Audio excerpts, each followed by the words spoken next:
How easy is it to get up in the morning when you know you're not doing all that it takes? It's not very easy at all. You can just lay there awake thinking, oh, what's a few more minutes in bed? It won't matter much anyway. Wrong. It does matter. It will matter. Now, how easy is it to get up in the morning when you're pouring it on, doing the best you can, anxious to get going, make progress toward your dreams? It's a whole different story. When you're resting to renew your reserves, it's much different than resting to avoid your day.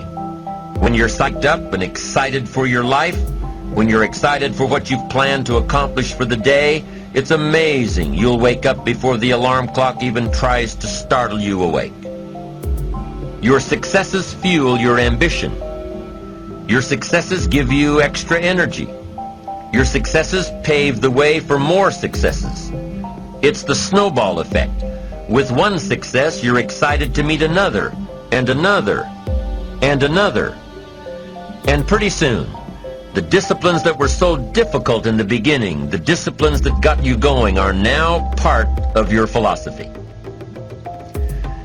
How do you know when you're successful? Do you have to be a millionaire? No. All we ask of you is that you earn all you possibly can. If you earn $10,000 a year and that's the best you can do, that's enough. God and everything else will see to it that you're okay. The key is to just do the best you can. If it's $10,000 a year, wonderful. If it's $100,000 a year, wonderful. If it's $1 million a year, wonderful. It doesn't matter $10,000 a year or $1 million a year. It doesn't matter as long as you've done the best you possibly can.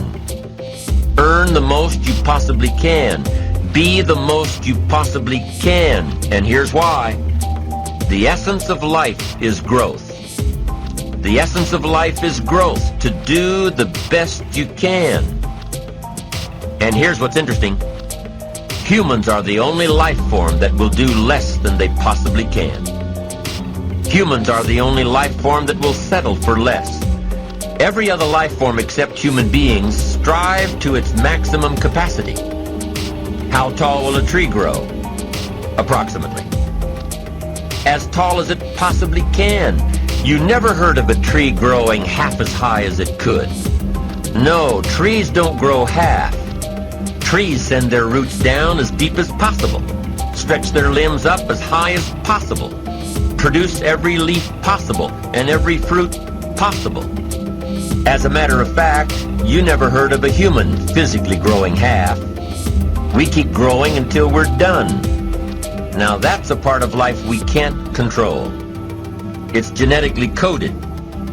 And that's probably why we keep growing till we're done. Because we can't control that part. It's the rest of our growing that we control.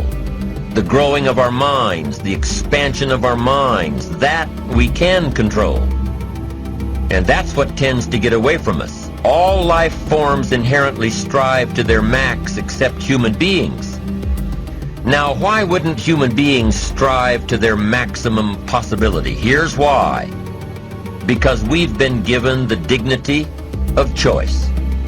It makes us different than alligators and trees and birds. The dignity of choice makes us different than all other life forms. And here's the choice. To become part of what we could be, enough to get by, or to become all that we can be. My best advice for you is to choose the all. Earn all you can, make all the friends you can, read as many books as you can, develop as many skills as you can, see as much as possible, do as much as possible, make as much fortune as possible, give as much of it away as possible. The max. There's no life like it. I'm telling you, once I got on track, I've never looked back. Pick up the challenge. Go for it. Take the best of the two easies. Take the route of it's easy to get ahead. It's easy to do all you can. It's easy to succeed. It's easy to have financial freedom. The more you do, the more you get. So the two primary benefits of positive reinforcement are, number one, to build good habits, and number two, to create more energy to fuel your ambitions, your desires, your achievements. How can you isolate what's working for you and what isn't? How can you make sure that you are reinforcing your positive disciplines? Well, if it isn't apparent, easy to see right away, if what you're doing is happening in such small increments that you're not sure if you're on track, then you need to be writing it down. You need to keep a journal anyway. But if you really aren't sure that what you're doing is making measurable progress, you need to keep a written record. You need to write down everything that may be relevant in your day. What you did, who you saw, what you felt, how it may or may not affect you now and in the future. The best way to track your activities of the day is to write them down. The best way to track your activities of the week is to write them down. The best way to analyze your progress through the year is to have written it down. Why? So you can look back on it. Because by keeping a written record of your life, you will be more accountable. By putting into writing the action steps that you have planned, you will easily see what works and what doesn't. Most people just try to get through the day, never writing anything down, never keeping track of their progress along the way, never really knowing if they are doing all they can to reach their goals, to drive their ambition. But gifted people learn to get from the day. They don't let a day end without picking up some valuable experience, some emotional content, some idea that may positively affect their future. To get the most from a day, to learn the most from a day, you need to be able to reflect on the day. And how can you reflect on a day unless you record it in history?